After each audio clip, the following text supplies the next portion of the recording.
โอ้ฝนแล้วเนาะไทยเบรกครับวันนี้ฝนตกแล้ววันนี้เนาะเป็นนกเตจับตัวหนึ่ง2 ตัวนะ3 ตัว 4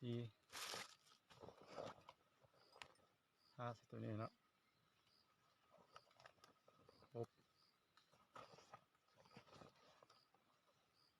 7 ตัวนะฝนแห้งไทยเบรกเนาะฝนไทยเบรกเนอะนี่เมื่อกินข้าวกันไม่เนาะอากาศดีแต่ไทยคิดดีให้เบิ่งเนอะดูอีเลย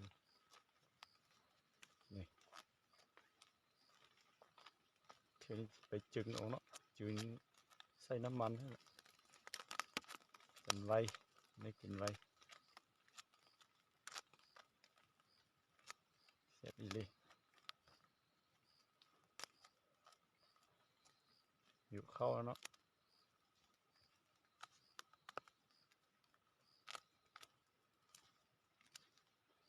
ได้6 7 ตัวแล้วมัน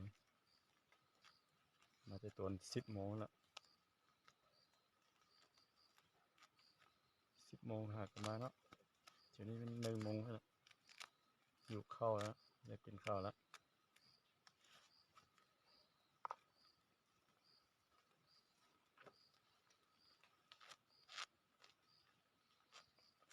ฝนเลยนะกินยินรถนะเปียกมืดเลยเนี่ยตัวนะเปียกมืด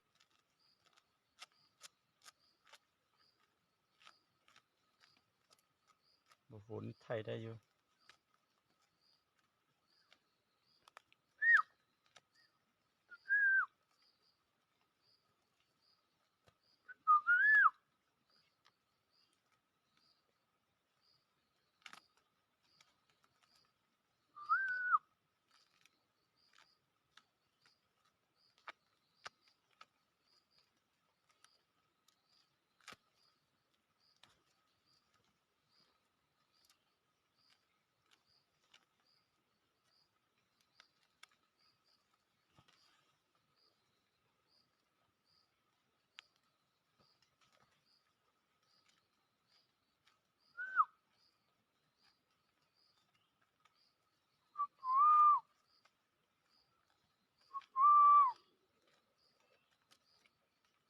มา2 3 คนนะ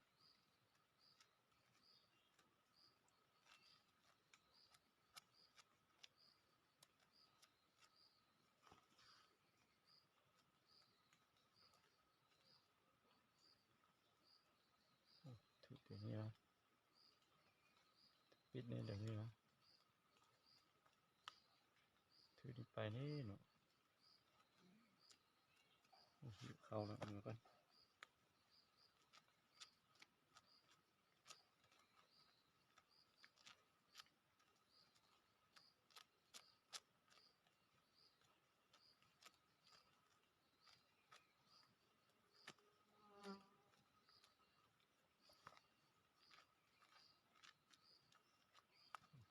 หน่อยเนาะ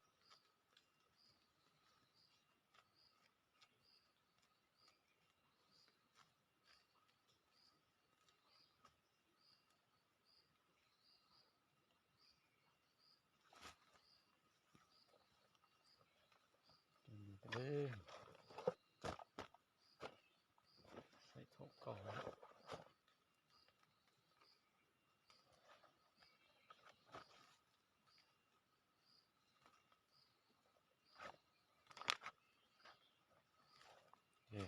สวัสดี